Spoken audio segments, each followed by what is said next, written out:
California Unemployment Insurance Appeals Board meeting for Wednesday, October 21, 2020. This meeting is called to order.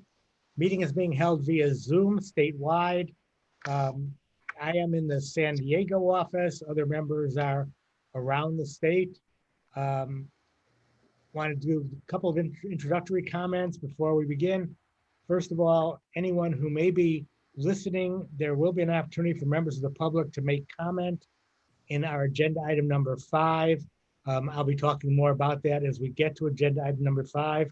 Our first item on our agenda is a roll call of board members. Let the minutes show the board chair is here. Vice Chair Reeves. Present. Member Eng. Present. Member Allen. Here. Member Kent Money.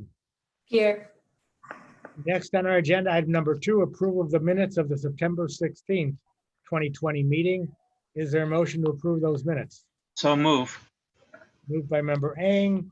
We'll take a roll call vote on approval of the minutes. The chair votes aye to approve the minutes. Vice Chair Reeves.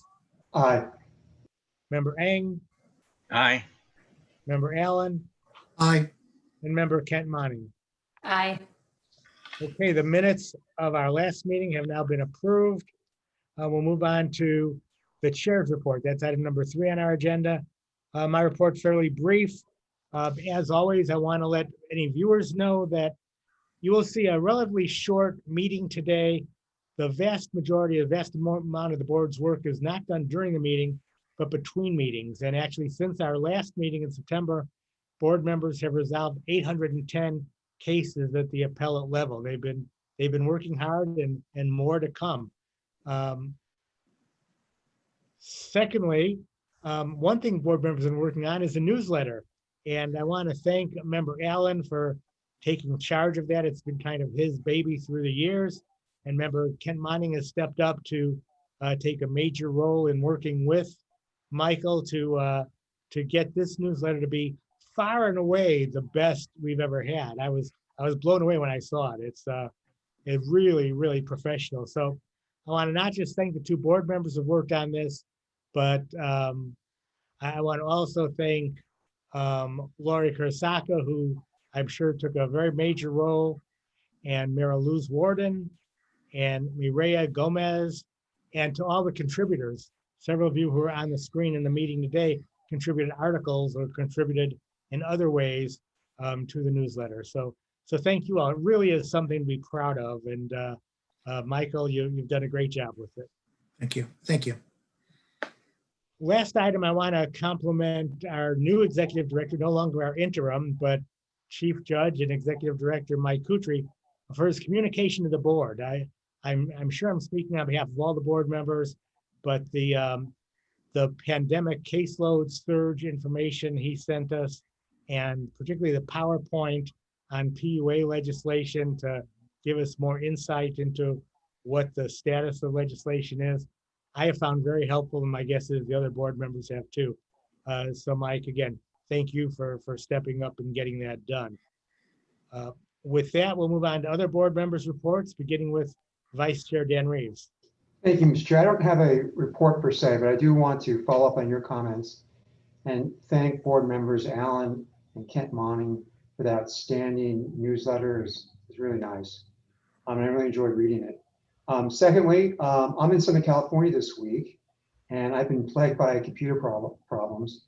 And I want to thank presiding Judge John Martin down here in Los Angeles, who's been kind enough to house me for the last few days, as well as today, which is where I am right now.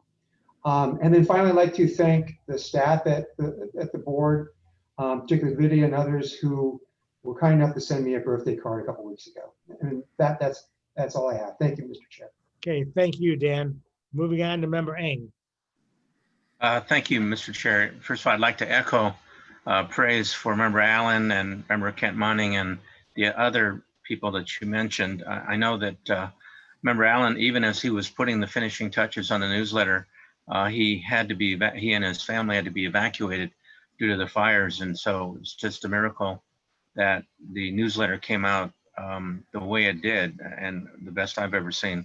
It's both informational and inspirational, from the chair's opening comments to Editor Allen's explanation of the CARES Act, to Member Kent Monning's inspiring article, and the wonderful family photo. It's great to see the personal side of our members, to Jefferson Willoughby's article on IT and referencing the modernization project, to the commentary and personal lives of something that I think we need to see more of, which are the presiding judges and the ALJs.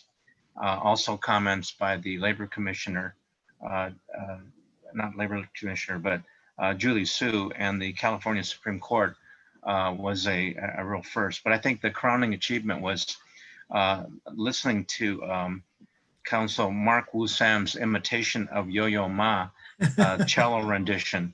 That was something I'd never seen in a newsletter, and of course never heard in a newsletter, but it was great that you were able to embed that. I also wanted to echo comments about Michael Kutri's very informative information to us, especially the PowerPoint, which I think is going to be extremely helpful, not just to us, but also to everyone that has to make the decisions during this difficult time. Thank you, Mr. Chair. No further comments. Thank you, Mike. Move down to Member Allen. Yes, I would like to thank Council Mark Wusam for taking the leap of faith and recording for us. It was a wonderful performance. And I just can't tell you how pleased I was with Member Kent Monning joining me as a co-editor, and all the staff, Mary Lou's and Lori and Mirella. It was just a group effort. And to me, what we're trying to do is during this time of pandemic, we have a community and we need to support one another and realize that we're part of one big team that's trying to deliver our very best work for the people of California. So I just want to thank all of you for your nice comments regarding the newsletter, but it really was a labor of love. So thank you. Thank you, Michael. And I see that you're, for the first time, not in the field. Did the field burn? The field burned, and I did. But I'm lucky that I have a house to broadcast from to be able to join you. We believe very close call. And I guess I'd be remiss to not to say that all the folks in California, I mean, this year has been a year of disasters around the nation, you name it. But for California with the wildfires, so many people have been affected. And I can't tell you what it is out there for people who need help on all different levels. And so our community is trying to recover, but I know all of California is trying to recover, and the nation as well. So our thoughts are with them. And frankly, I feel privileged that we're able to work here and help people during their times of need. So that's a sincere feeling I have for the work we do. Well, thank you, Michael. And we're very happy to see you and Rob both back in your homes. Moving now to Board Member Kent Monning. Just brief thanks to echo on what everyone has said. You know, the newsletter experience was fantastic for me as I join this board, to get to know people a little better. And I think as we talk about all the disasters that California is facing, this newsletter was a nice way to just kind of connect throughout our agency, throughout the state, and learn a little bit more about everyone who is working so hard, and just to continue to thank people for their flexibility, whether they're working at home and making that work somehow, or whether they're continuing to go into the physical offices. The newsletter was a nice way to just get to know people a little better and think about what they might be facing and how they're still continuing to serve those in California who need us and need to rely on what we do. So I am glad that we were able to do that. I look forward to continuing to work on the next edition. And just want to thank Member Allen for inviting me to join in on that. And then Mari Luz and Lori and Mireya really worked so hard on that, and it turned out beautifully. So something to be proud of, and I'm glad everyone enjoyed it. Thank you, Laura. We'll move on now to item number 5 on our agenda. Item number 5 is public comment. Just a few words in case any members of the public do wish to address the board. Comments are limited to 5 minutes. They are comments. It's not a dialogue with the board. If you have questions, you certainly can ask them, but it's not a question answer session. Staff maybe get back to people who have questions. There will be whatever staff follow-up there needs to be. And just to make clear, we've had some calls with people who are concerned about delays with EDD. Well, just to be clear, we're not EDD, and we as board members can't get involved in cases at the front end.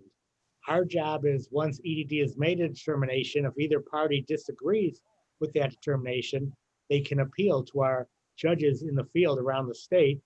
And if there's still disagreement, they can then appeal to the board.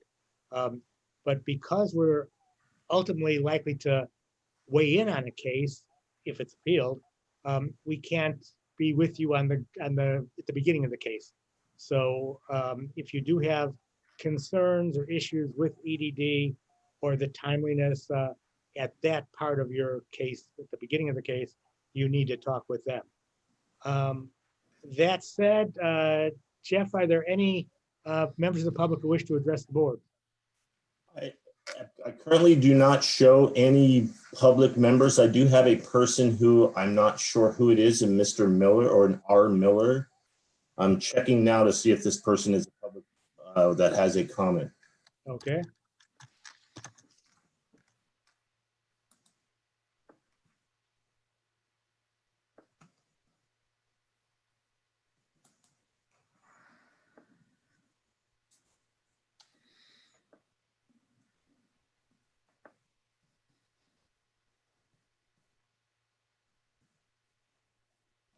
Chair Block, it appears at this time that we do not have any public comments. Okay, thank you, Jeff. Appreciate that. In that case, we move to item number 6, which is a report from our permanent executive director and chief judge, Mike Kutry. Mike. Good afternoon. Thank you, Chair Block and board members. Thank you also. I'd like to echo what was said earlier about the newsletter. It is a wonderful opportunity for us to connect in a time that is presented much difficulty in doing so. So thank you for all of your work on that. The quality was outstanding. It was informative and valuable to all of our judges and staff. So thank you again. I'd like to move into the Department of Labor performance numbers. And then we'll discuss some of the challenges and solutions that we have faced since the last report. I feel like I've said this before and I'll say it again, there have been many. So let's get into those. As you know, Department of Labor requires that 60% of cases be closed within 30 days. In the month of September, we fell short of that with 52.6%. The department also requires that 80% of cases be closed within 45 days, and we fell just short of that at 79%. Fortunately, we're well within those measures for the measurement year to date, and we came in under the 30-day requirement for average case age for September. So let's talk a little bit about that timeliness. September and October have been very eventful. September, before September 20th, we saw a 50% rise in cases above pre-pandemic levels, whereas from April to August, that floated around 30%. The temporary spike in cases was attributed to the backlog of appeals at EDD and the ending of the Lost Wages Assistance Program. On September 20th through October 4th, EDD closed new claim filing so it could catch up with its backlog. During that time, it processed a large volume of backlogged appeals, resulting in an average daily increase of 117% of transmittals versus pre-pandemic levels. Approximately a quarter of those are significantly delayed in arriving at CUAB based on their appeal dates, which impacts our ability to make timeliness.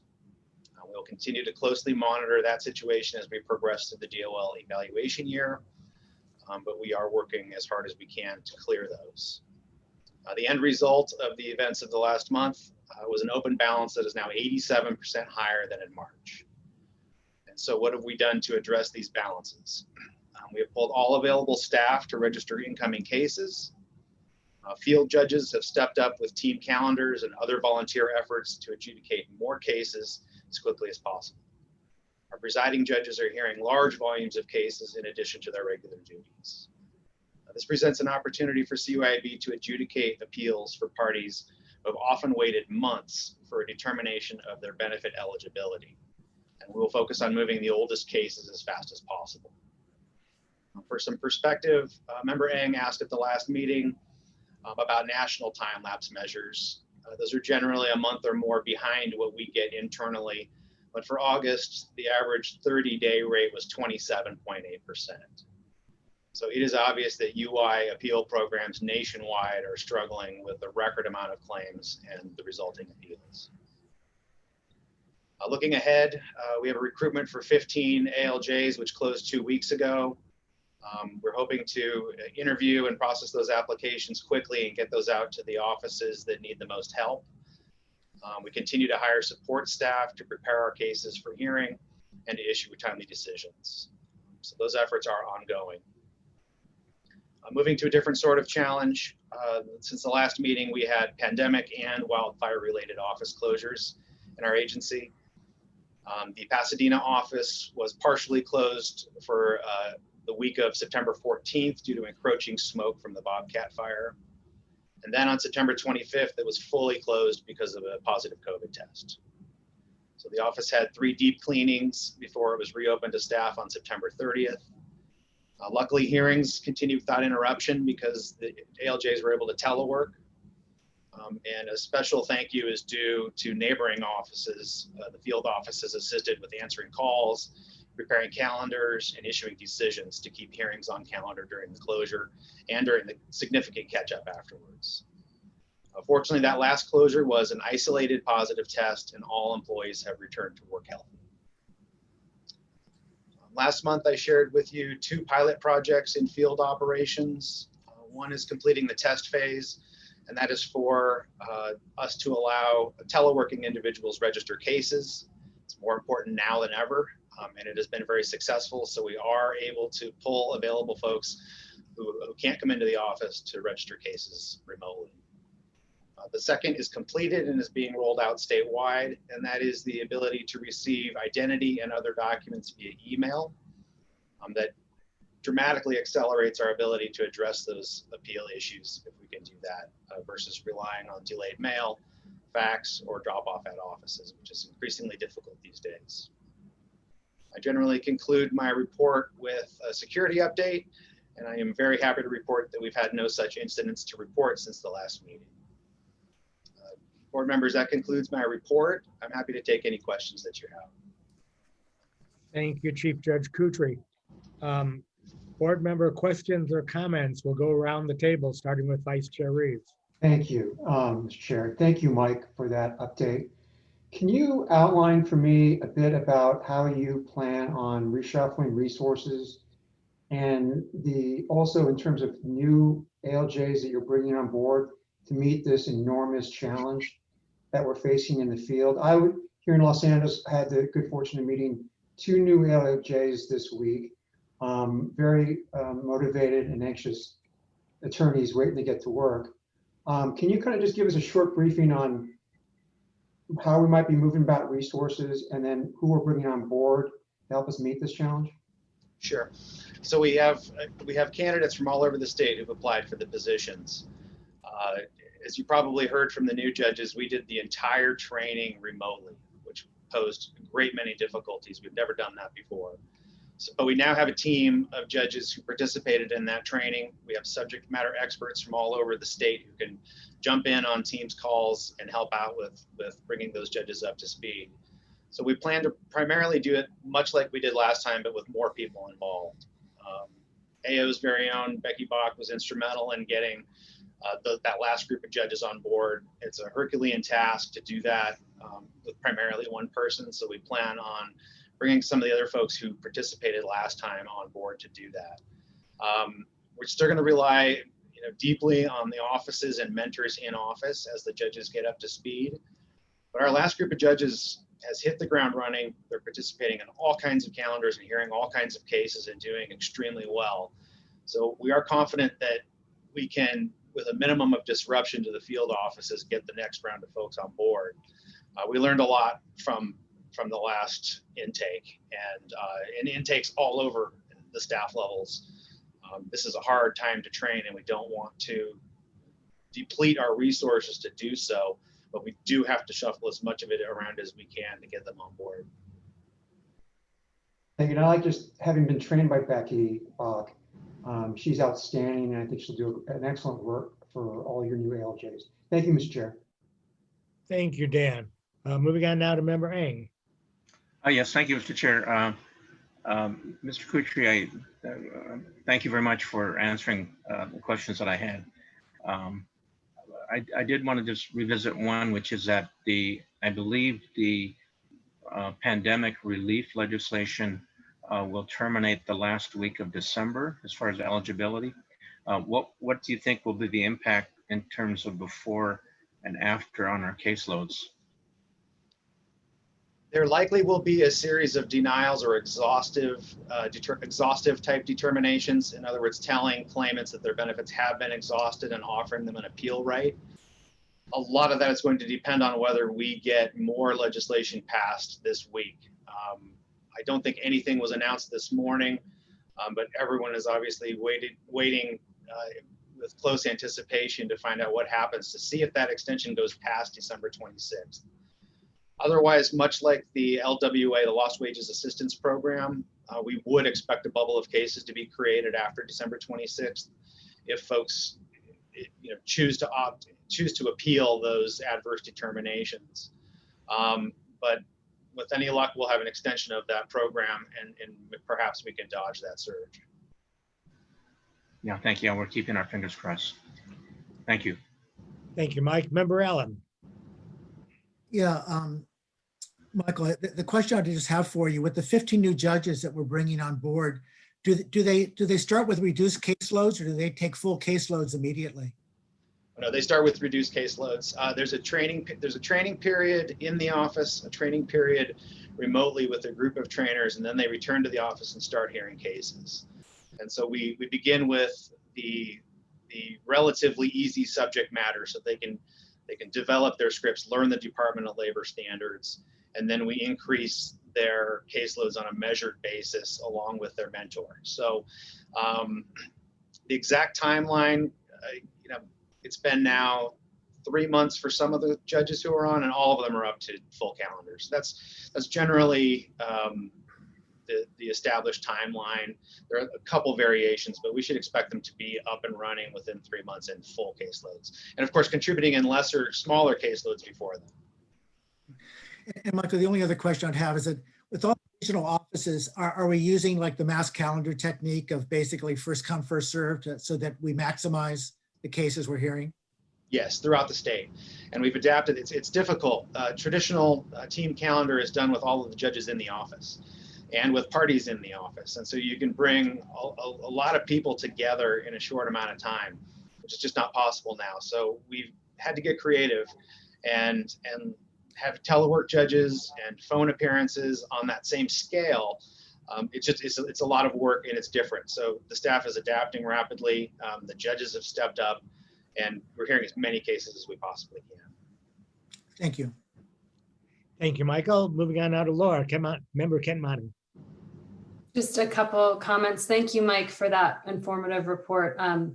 Touching on the new ALJs, I just wanted to share that I've had the fortune of listening to a few hearings conducted by new ALJs, and I've been so impressed with their professionalism and their grasp of the issues, and it just is really reassuring. And it reflects on their commitment during this hard time and the fantastic training that they've gotten. So I just wanted to share that feedback. I've really enjoyed listening to a handful of those hearings that I've heard. And also wanted to just commend, again, all of those who've worked on the pilot programs, because I see that as our best way of tackling specific issues that we're facing during this time. And as we kind of anticipate rolling out a much larger overhaul of modernizing our systems, these pilot programs are serving a great role here. And I appreciate the hard work that everyone's doing on those programs. So thank you very much. Thank you, Laura. We'll move on now to item 7 on our agenda, which is a report by Jody Remke, our presiding administrative law judge for appellate operations. Jody. Good afternoon, Chair Block and members. So in appellate operations, we're doing a little bit of the reverse of what's happening in the field, meaning as far as the Department of Labor standards go, we are definitely meeting it on a monthly basis at this point, as you can see, but still falling behind on the year to date, which we hope to pick up soon. But on the monthly basis, those cases which need to be decided in 45 days or less, the standards 50%, as you can see, we're at 89.6%, which is a significant improvement. And for those cases which need to be closed in 75 days or less, we were at 96.1%, and the standard being 80%. So again, As we talked about for the past several months, we have been able to catch up and reduce our inventory and the complete backlog. Right now, our inventory of cases is about 275. And so with our capacity, that we're looking good, and we should stay at meeting all the standards over the next couple months, hopefully, unless there is that big push that may occur in light of the big push that's happening at the field. But if you look at some of the trends on the other reports, you can see that the number of appeals, percent of appeals, hasn't really changed that much over the months from the field to AO. So we're staying steady at this point. We continue to have retired annuitants on standby if we need them. So that is good. Again, you can see just the balance of open cases has dropped considerably. We're at, as far as UI cases go right now, the lowest we've been in the past year. So again, as of now, we have everything under control, and I think we're prepared if we do get an increase to be able to handle that as well. Thank you, Jody. I'll ask if any members have questions or comments for Jody. We'll begin with Vice Chair Reeves. Thank you, Mr. Chair. Jody, first, thank you for taking the hour-plus time the other week to talk to me and walk me through some of the finer details of the federal pandemic relief and the CARES Act. But I do want to memorialize part of our conversation for the benefit of my colleagues. In that, I had mentioned that I had noticed a substantial increase in the number of cases that we were forced to remand because of a bad audio situation. And I know Jefferson could perhaps talk about that in his report. But I wanted the situation was where we can hear the judge, but we couldn't hear the parties on the other end of the phone line. And while I have problems or concerns about phone hearings, I know that given the pandemic, that's the best we can do at this moment in time. But I asked you if you knew what the problem was, and you had an answer, and I was hoping maybe you could share that with my colleagues now. Sure, and again, Jefferson could probably give specific technology issues, but as was reported to me, we had a semi-annual Windows update that reverted the audio settings pre-phone hearings. So there was an adjustment. They caught it in IT, and they have rechecked all the laptops. And I believe, as I said, Jefferson can give you more statistics on when or why, but that's the general overview. And you definitely did see more of those bad audios than we usually do. But I did run the numbers on remands in general, and comparing the first 5 months of the year to the latest 5 months, so January to May and then June to October, we only saw a 15% increase in remands. And that sounds high, but in reality, that's about 31 cases.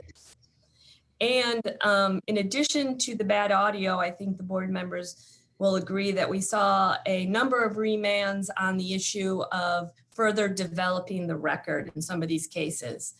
And that goes to PUA and all of us trying to figure out what it means and what we need to know.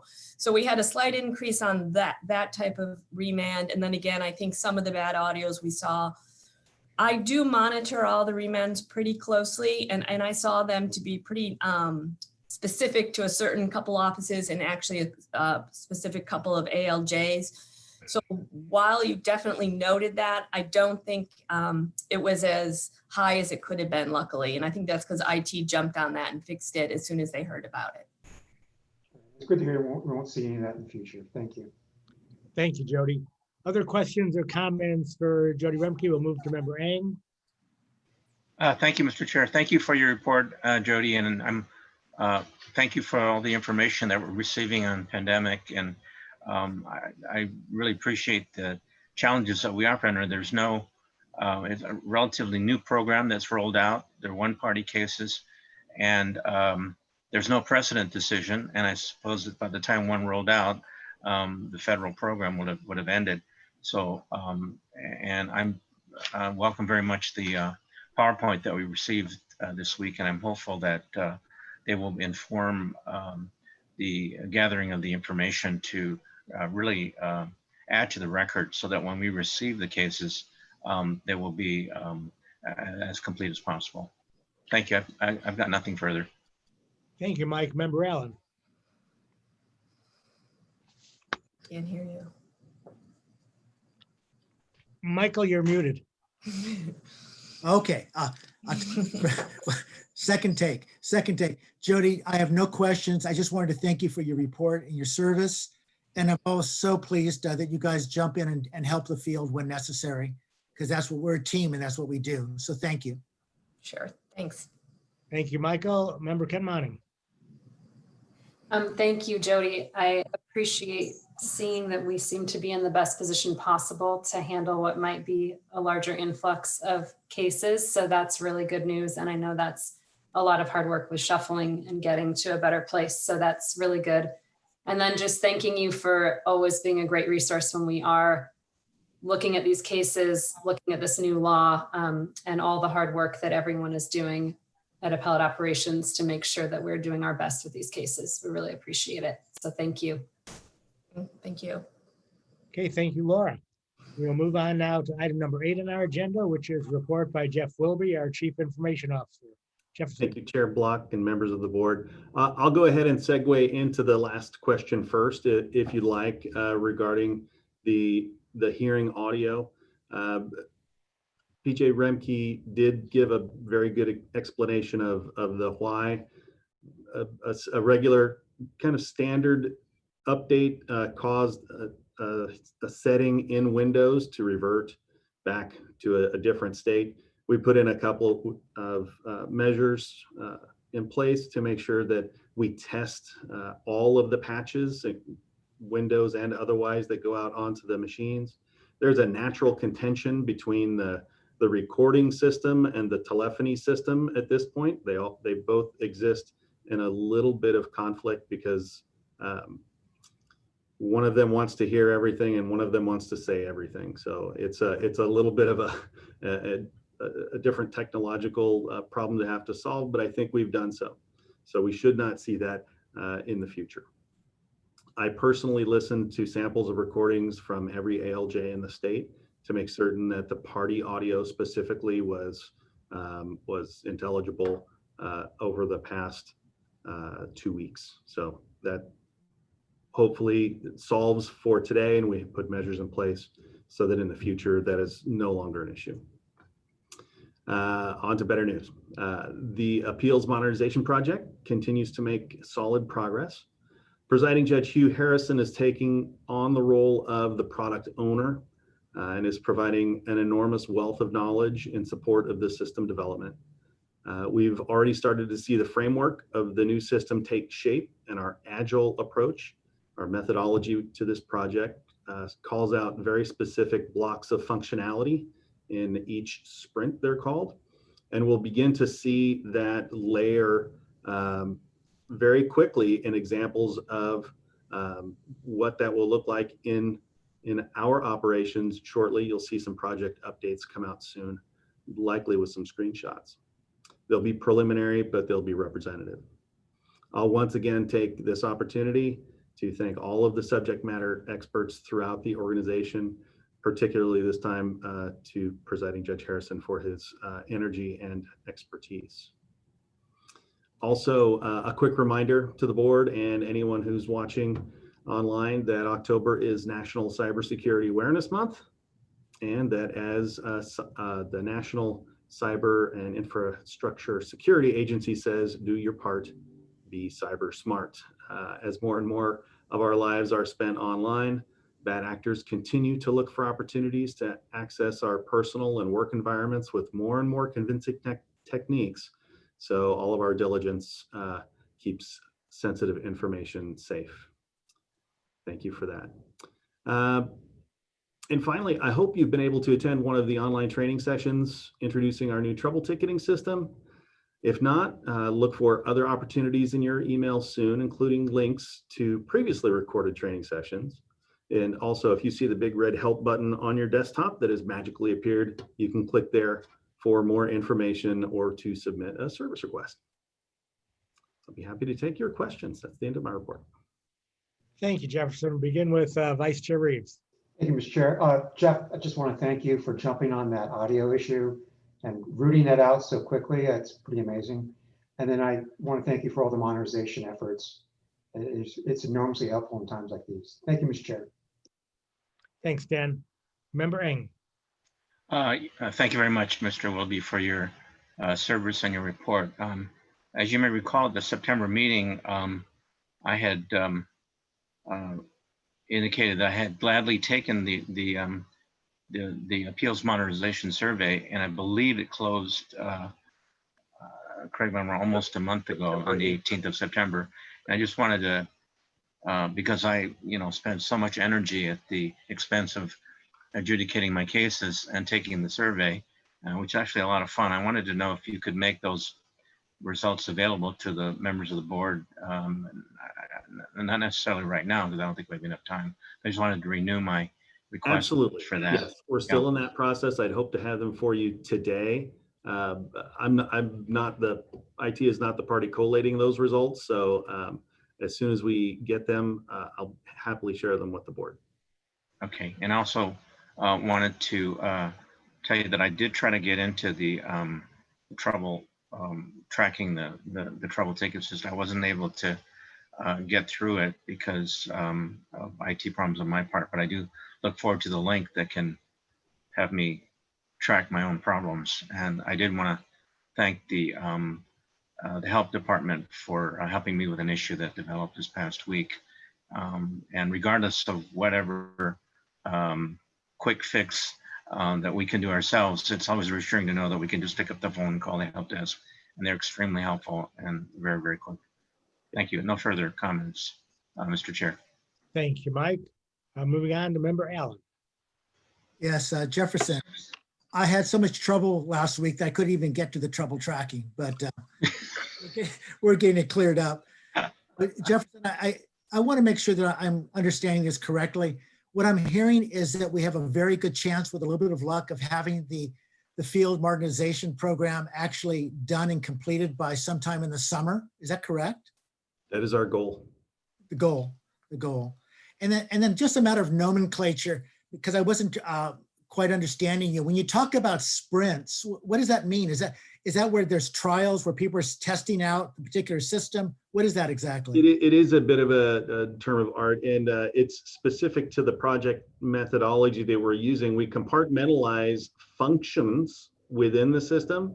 So let's see, in the sprint that we're just closing out now, it is ingesting all of the case information from EDD and from the paper into the system. So we've taken all of the requirements that we have and that the subject matter experts spent a significant amount of time and energy collecting and defining.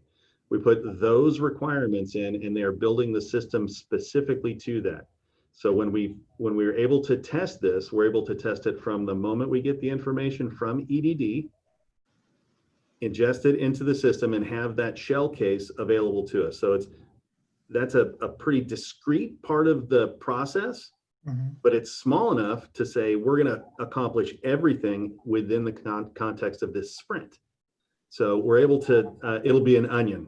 So it'll grow in totality, but each one of the layers will be about the same amount of work and have a very specific functional aspect related to it.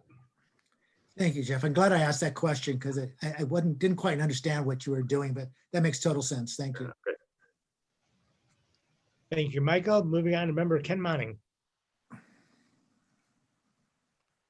Thank you, Chair Block. I just wanted to thank you, Jefferson, for a few things. First, taking the time personally to listen to every ALJ in the state is a big undertaking and extremely important. So thank you for doing that and making sure that we have successful audio recordings of the hearings. I appreciate that.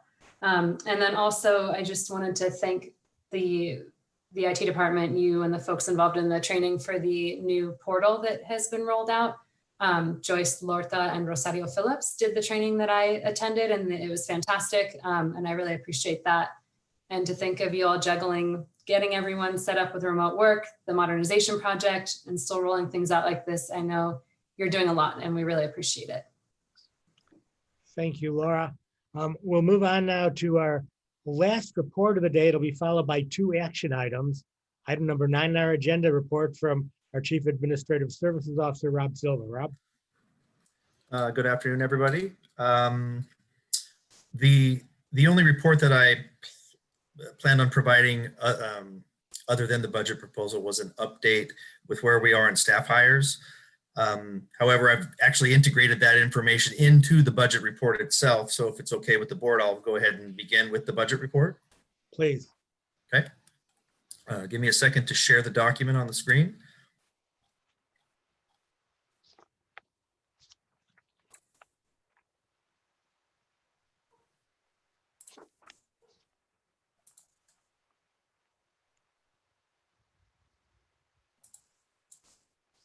Okay. So I'm going to go over the 2020-21 state fiscal year budget proposal.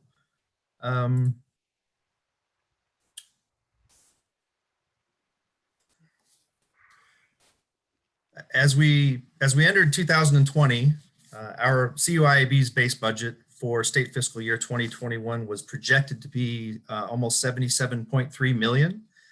That's for all salaries and associated benefits and all operating expenses and equipment.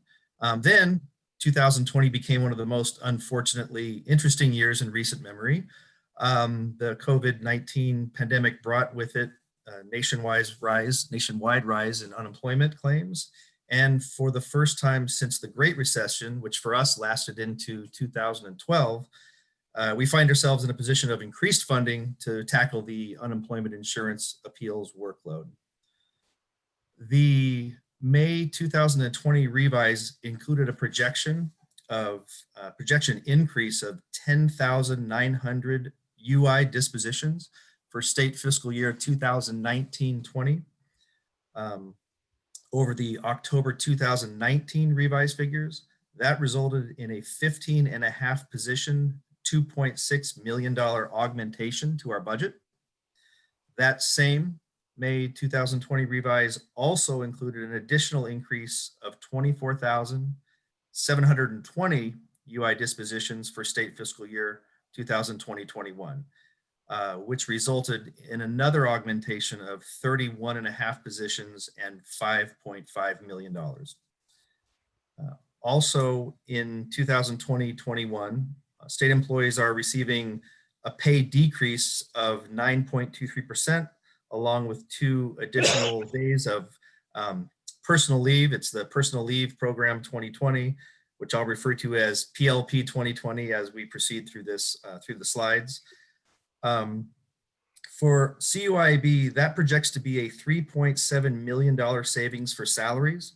When adding the 2.5 million in associated benefits to that salary savings, the total savings to the state is 6.2 million, and our budget has been reduced by that amount, as you can see at the bottom there. So our 2021 budget, as it stands today, is just under 79.1 million. This slide breaks out our different budget sources.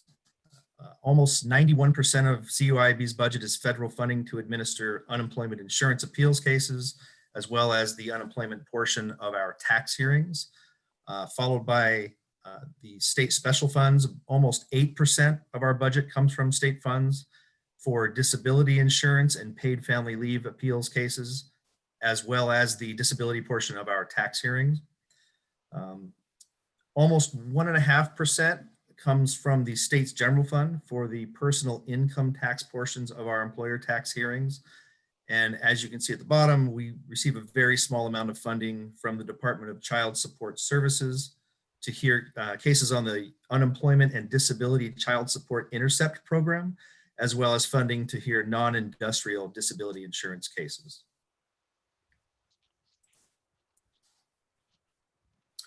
Next slide, I want to go over some larger ticket expenditures and savings for 2021.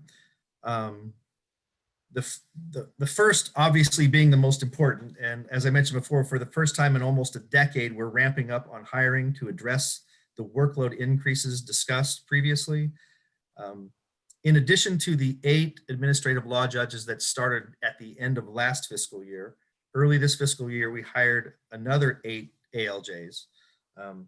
And as Chief Kutry mentioned on October 8th, we had the final filing date for another recruitment for ALJs, and we hope to have 15 more ALJs join our ranks through that recruitment.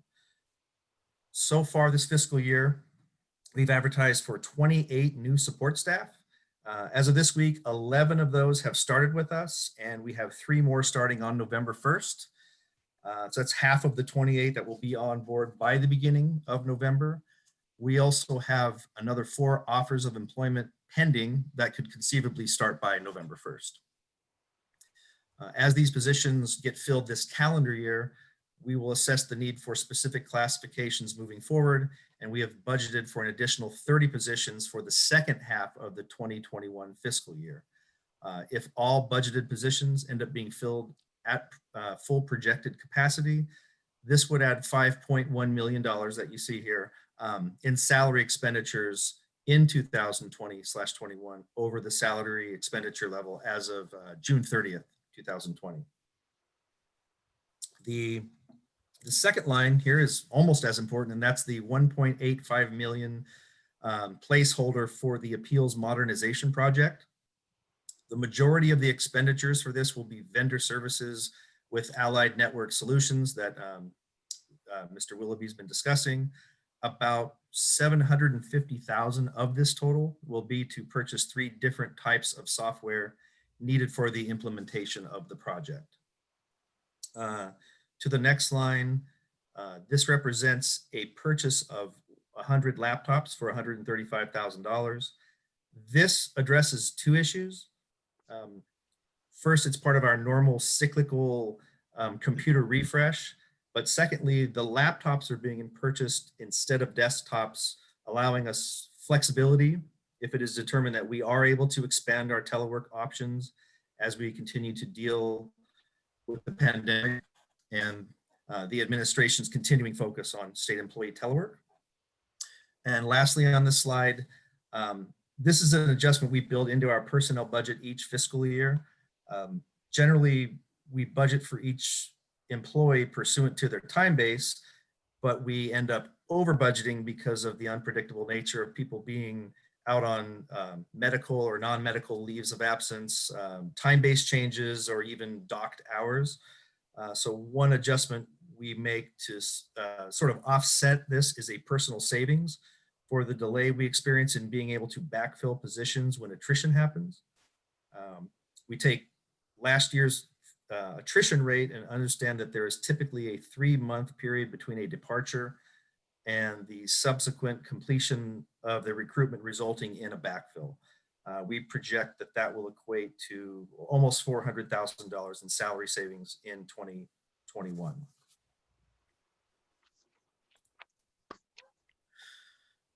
So the next 3 slides are going to focus on allocations for operating expenses and equipment.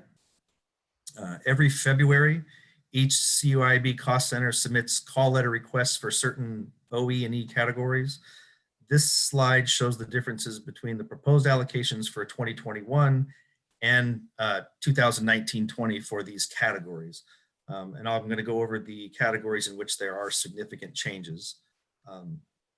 On the first line, you'll see a major increase in equipment and furniture purchases. This increase is driven by 2 items. The first being $20,000 worth of protective screens that we purchased for our Oxnard and Inglewood offices of appeals to ensure that they can continue in-office social distancing and safety practices. The second is $110,000 for replacement copiers in field operations. This is for machines that have reached the end of their 5-year life cycle as of this month. The second line, the increase for data processing purchases is due to the laptop purchase mentioned in the previous slide. And then the fourth line, the software increase is again due to the aforementioned software needs for the appeals modernization project. Toward the middle of the slide, you'll see a dramatic reduction for premise alterations and repairs. This is simply because we had some specific facility projects last fiscal year, and we don't have any of those scheduled for 2020-21. during fiscal years in which larger projects aren't planned, we typically have a $15,000 to $20,000 placeholder in this category to cover unforeseen facility repairs or any changes that come up during the course of the fiscal year. And lastly, just below that, you'll see a reduction in the training allocation by almost 1/3. This is a cyclical change in that over the past half decade during lower workload, we ramped up training for all staff in an assortment of categories. Now that the workload pendulum has swung, it's time for all of that training to be put into good use, essentially, in the processing of that workload. So that's why you see the reduction in this particular category. Overall, as you see at the bottom of the page, the total allocation change between the two fiscal years of $652,000, excuse me, is an 18% increase.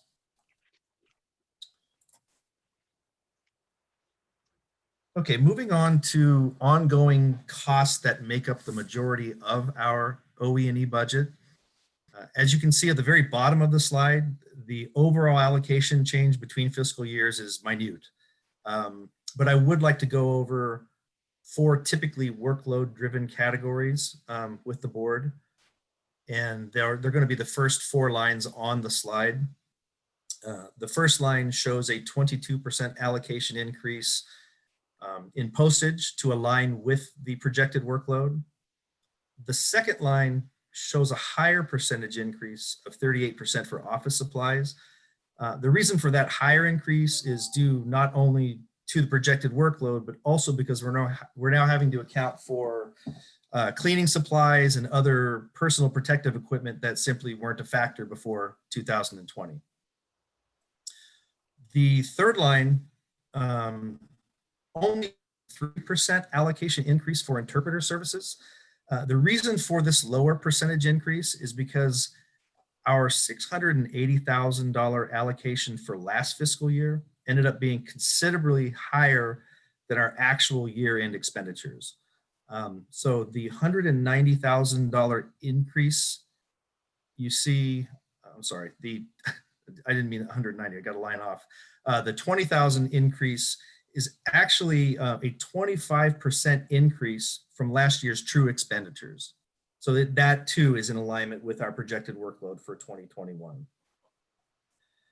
And lastly, travel costs have historically tracked with our workload because the majority of our travel has always been ALJs traveling to outstations to conduct hearings.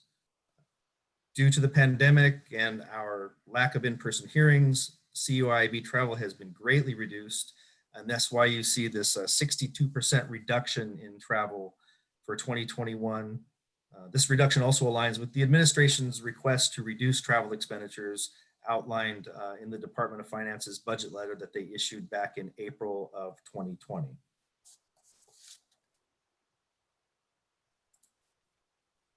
And this slide is just a summary for all operating expenses. This $617,000 represents just a 4% increase from last fiscal year.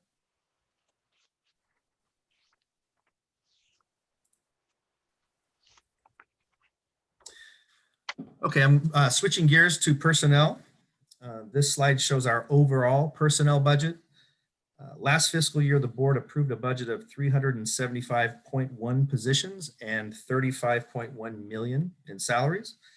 For 2021, we are proposing a budget of 438.6 positions and 36.3 million in salaries. The large increase in temp help positions in the middle column is due mostly to an increase in retired annuitant usage.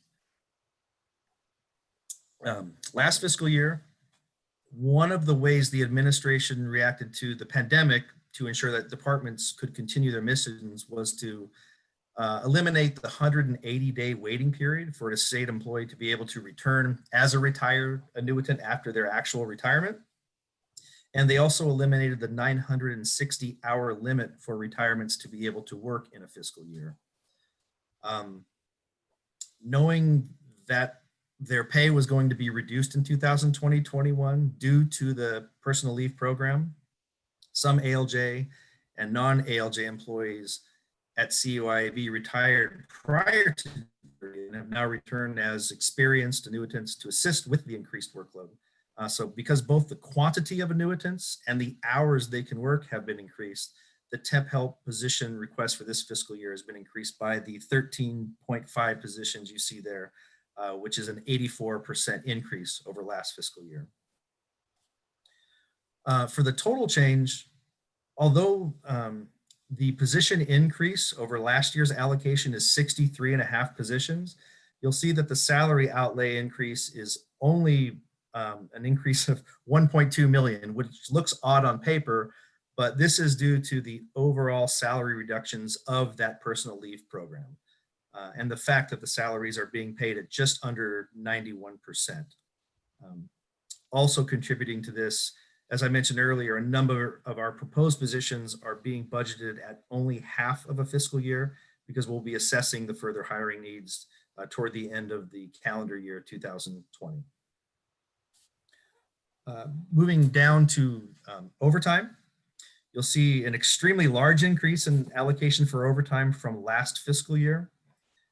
And with the Families First Coronavirus Act being enacted, qualifying employees are eligible for 2 weeks of paid leave under the emergency paid sick leave for COVID-19 related issues, such as this personal illness, quarantine orders, childcare issues.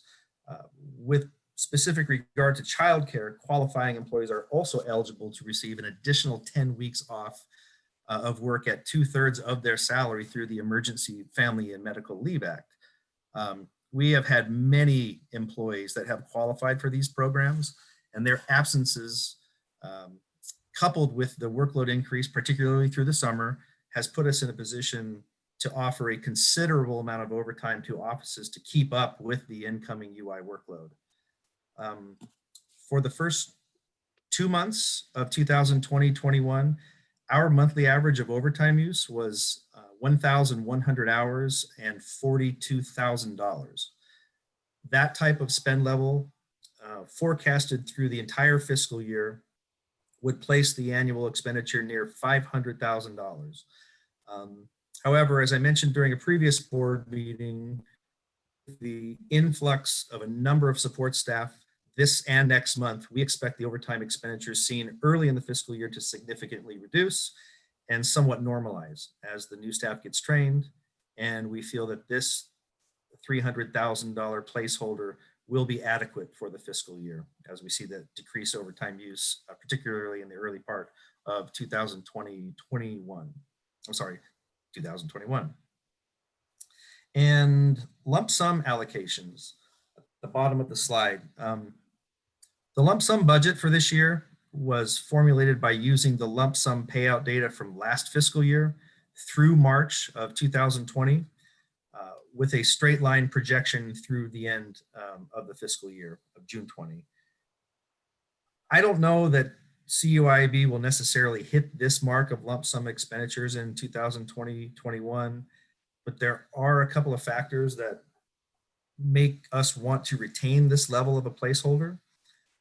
The first factor is that the pandemic has caused people to rethink and perhaps reprioritize their professional and personal lives. A number of CUIAB employees that hadn't previously discussed the possibility of retirement have either recently retired or are considering it. Again, whether it's for health reasons, family reasons, the fact that they're seeing a reduction in pay due to the PLP, or there's actually the ability for them to return quickly as a retired annuitant if they so desire. We're seeing a trend in retirement interest, let's say. The second factor, which was specific to bargaining unit 2, our ALJs, is that their current agreement allows them to retain the personal leave program hours accrued in addition to the 640-hour vacation limit that's imposed. Now I say was specific to bargaining unit 2 because just yesterday, CalHR directed all departments to suspend leave balance reduction plans for all employees for the duration of the personal leave program, which is scheduled to end June 30th of 2022.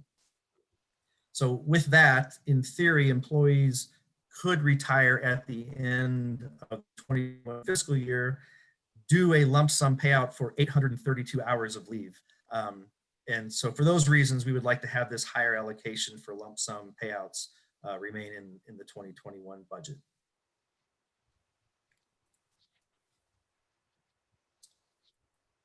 So the next summary slide shows our base budget of almost $79.1 million.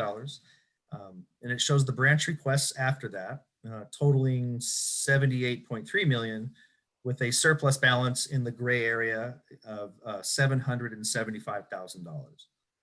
This surplus of 1% essentially is consistent with what the budget that the board adopted last fiscal year.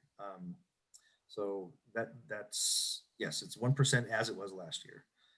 And the bottom portion of the slide has the percentage breakdown of both positions and dollars.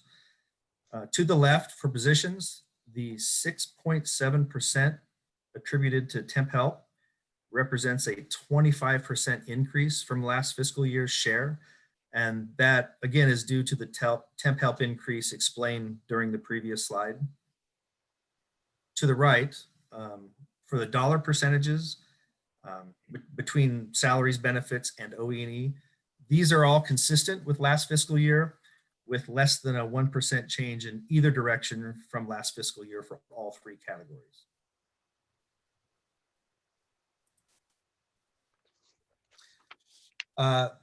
This slide just shows the total budget dollars for each of the 5 main branches of CUIAB. For the most part, the percentage share of each branch is consistent with last fiscal year. There is an increase in percentage share for field operations from 71% last year to 73% for the current fiscal year. And that's because many of the incoming hires are targeted for field operations to deal with the increased unemployment workload.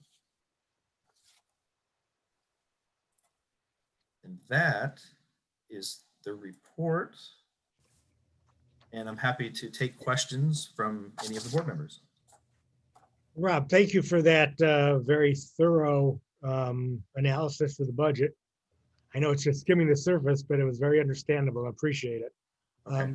At this point, we'll go around asking each board member if they have any questions or comments, beginning with Vice Chair Reeves. Thank you, Mr. Chair. Rob, thank you for that, that presentation. Can you just quickly remind me again where our operation funds come from? And then as to the process for securing the necessary resources so that we can expeditiously process the appeals that we receive, the tens of thousands of appeals that we receive, so that people can get their benefits in a timely way? Well, we operate under the governor's budget authority. So we have the October and May revise for processing our UI appeal workload. So we get it through the governor's fiscal budget and the Jan 10 budget. Now we also have the Department of Labor each summer grants funds to California through the Employment Development Department based on projected workload and our minutes per unit, how long it takes us to get to adjudicate the casework.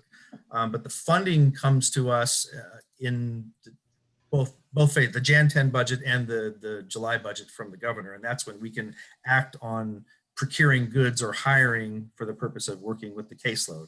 Is that, okay. Go ahead. Yeah, well, okay, maybe I should simplify this.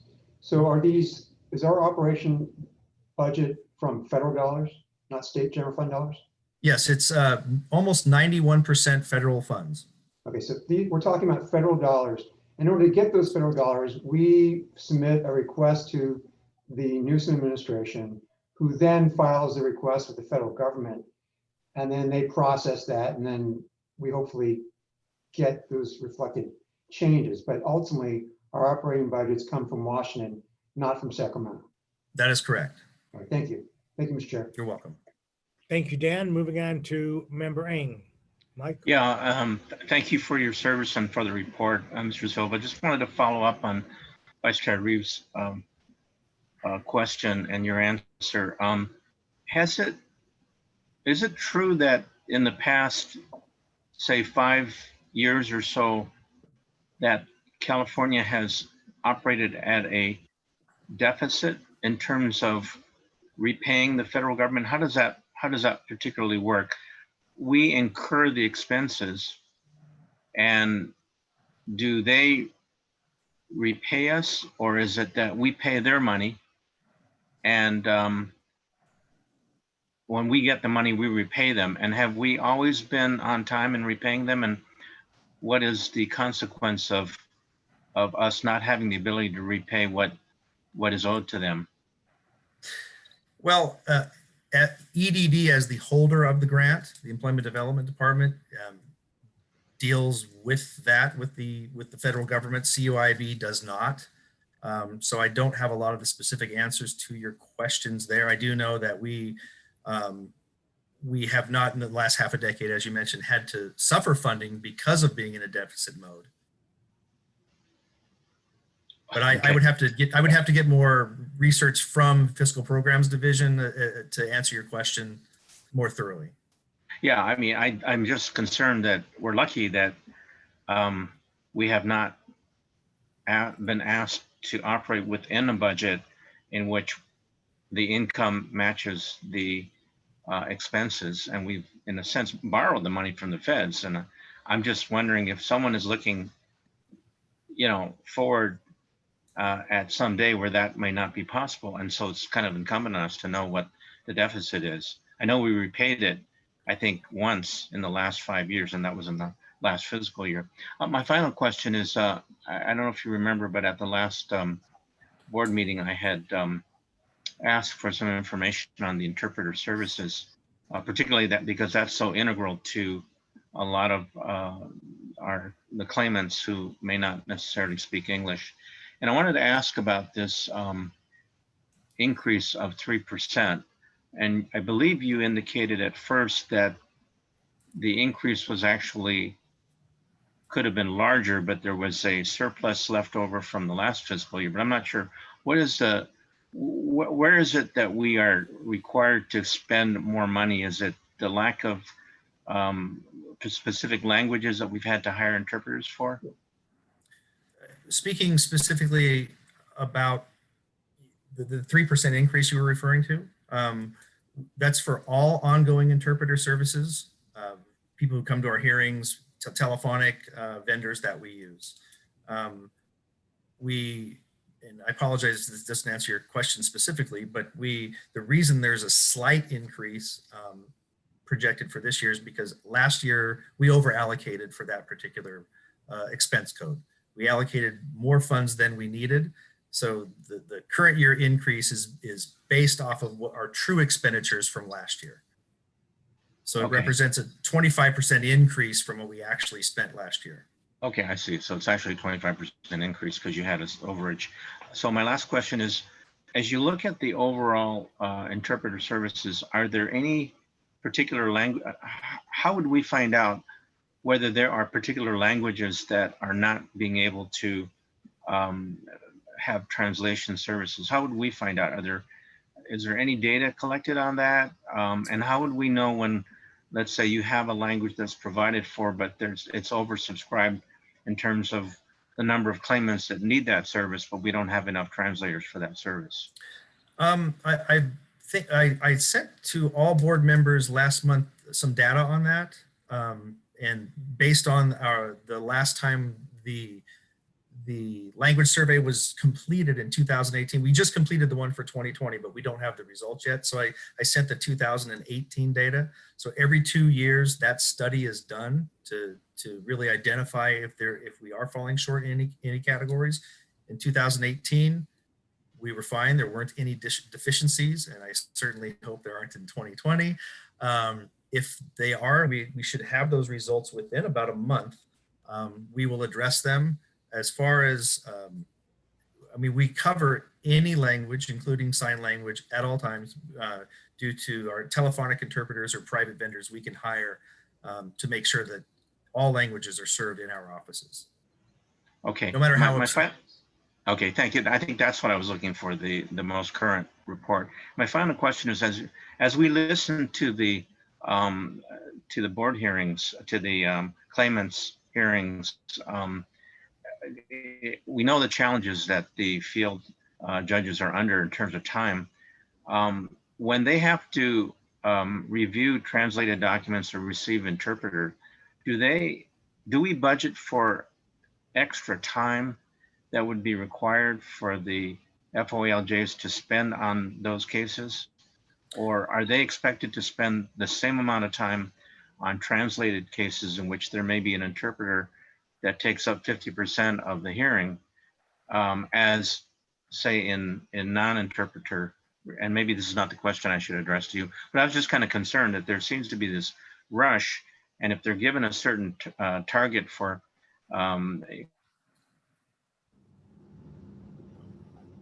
and finishing the hearing, whether or not having translation adds to that. Member Egg, I can speak to that. We do set those cases the same. However, depending on the complexity of the cases, we may insert extra time either in the middle or at the end, so that if a case goes longer than it should, it doesn't impact the flow of the morning or the afternoon setting. We also try to set the same interpreter for the same judge for the whole duration, so that there is a flow established in terms of reviewing the documents with the party, and then if one goes long, then they account for that by spending extra time with the next party. So I hope that answers your question. Yeah, I just feel for the field judges that have to allocate their time, and then they end up having a hearing that may take twice as long as, and rightly so, to provide the due process. Yeah, Thank you. we try to spread those out. I'll be known. I will know more, I think, when we get the report from Mr. Silva as far as the 2-year study. Thank you. Thank you, Mike. Moving on to Member Allen.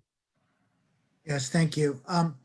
You know, Member Eng, you shared a concern that I had when I came onto the board in 2012. I was very worried about the amount of deficit our UI fund was running. It is really a concern of the state and the EDD. But I do know that at one time it was as high as somewhere in the neighborhood of $21 billion that we were running as a deficit. And that over the last 7-8 years of the very long recovery we had, my understanding was that that last payment that you talked about was the repayment just in time for us to go back in debt again with the great pandemic. So that's my understanding of that state of affairs. But it's not technically our problem, but as a past legislator, we do look at what is being owed to the federal government and how much money we're borrowing. Rob, my question to you is a question I've asked you pretty like clockwork almost every year when you do this budget. I feel very strongly that we're counter-cyclical. We have lean and very flush years in terms of our activity, and we reduce and shrink down as the economy improves, and our agency gets much larger during difficult times, financial times. So my question to you, Rob, is to what degree did the department heads and the staff, the line staff, were they able to participate in the budgetary process so that the budget is not a mystery to them as to how we arrived at our budget? Well, with regard to, let me start with the operating expenses, which would be equipment, furniture, leases, things like that. All management, even frontline management of the entire department are given the opportunity, usually each January, mostly February, to submit whatever requests they wish. I mean, that goes from a mail cart to renting a facility in La Jolla. I mean, I don't know why I chose La Jolla, because it's a lovely place. But so what managers do is they just send out an APB to all their staff and say, what do you need? What do you suggest? And so they have that usually 4 to 5 week opportunity to make requests for items they need. And also all branch management gets to make personnel requests, whether they want seasonal clerks all the way up to administrative law judges. So they're very involved in the process for about a 5-week period. And my phone doesn't really stop ringing during that period because they all have a lot of questions and want to make sure they categorize everything correctly. But yeah, everyone's quite involved. Thank you, because I think that's really important that our staff know how the budget is put together and they have an opportunity for participation. And Rob, I thank you for that because I know you're very good regarding that. And I think that's a good explanation of what we do. Thank you. Thank you, Michael. Member Ken Monning. Thank you, Chair Block. Thank you, Rob, for that detailed presentation. I had just one question to see on page 4 under the proposed personnel hires. There's a article that says the salaries can be analyzed and revisited monthly. I was just explain that and how that relates to the cycles of the budget. It seems like that's important given what we're facing. So if you could explain that a little, I would appreciate it.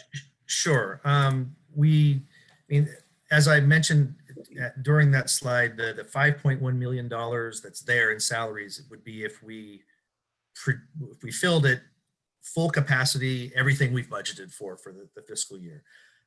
Every month we have a myriad of salary expenditure reports that we go over, and quite often we end up spending less in a month than we project for reasons I had mentioned earlier with people being out for unforeseen reasons. And we also match field operations specific workload to their specific staffing every single month. And 2 months could go by and you're looking at, I'm just picking office, Fresno looks like they need an administrative law judge. And then a quarter goes by and it looks like they might need 2 less than they actually have. So we're constantly sort of in flux with where we're placing both support staff and ALJs to make sure that each office has what they need as we progress through the fiscal year. We don't just make an arbitrary decision at the beginning of the fiscal year and say, here's your staffing, live with it. We just want to keep as much flexibility as we can. Great, thank you for that. You're welcome. Thank you, Laura. Okay, board members, you've had an opportunity to hear a presentation of the budget, to have your questions answered. Now we move to item number 10, which is our first action item of the day, and it is for the approval of the budget. We have a motion to approve the 2021 fiscal year budget. Also move. Second. Moved by member Allen, seconded by Vice Chair Reeves. We'll do a roll call vote. The chair votes aye. Vice Chair Reeves. Aye. Member Eng. Aye. Member Allen. Aye. Member Ken Monning. Aye.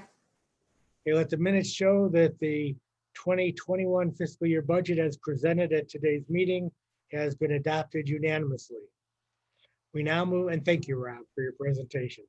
We now move into item 11 on our agenda today, which is an amendment to Appeals Board Policy Statement number 20. This action item will be shepherded by Mark Busam. Mark, do you want to go ahead? Yes, thank you, Chair Block. Good afternoon, Chair and members of the board. You'll recall during the board's July 2020 meeting, we'd proposed and the board voted to move forward with proposed amendments to Board Policy 20, which is the board's weapons policy, which prohibits possession of certain weapons at board work sites. We had proposed amendments to this to ensure that employees who are now largely teleworking would not inadvertently be subject to engaging in a conflict with the weapons policy as they work from their homes. So we'd proposed some non-substantive amendments to the policy to address that situation. The board moved forward with providing the union's notice of the policy, and we received a request from SEIU to meet and confer on the impact. A couple of weeks ago, SEIU, after we responded and advised that we would meet and confer with them, they subsequently advised that they no longer wish to meet and confer on the impact of the proposed changes. So at this time, we have no unions that have requested to meet and confer on the policy. And so we would recommend that the board move forward and adopt and implement the changes to Board Policy 20 at this time. Mark, to your knowledge, or Director Kutry, to your knowledge, is there any opposition to the board adopting this policy? We're not aware of any opposition to it, no. Or mine. Okay, thank you. Board members, any questions or comments? We'll go around the group, but you don't have to have a question if you don't have one. Vice Chair Reeves? No, I would just like to thank Mark for doing this as an important policy change, and at the appropriate time, I'd like to make a motion to pass it. Thank you, Dan. Member Eng? Yeah, I just had a question. I'm not sure if I had raised it earlier, but aren't we an agency, aren't our employees and our buildings all covered by state law? And why would every agency have an individual policy on weapons? Or why would we have a policy that would not be subsumed under, say, state legislation? Mark, do you want to respond to that? Yes, certainly. Thank you, Member Ing.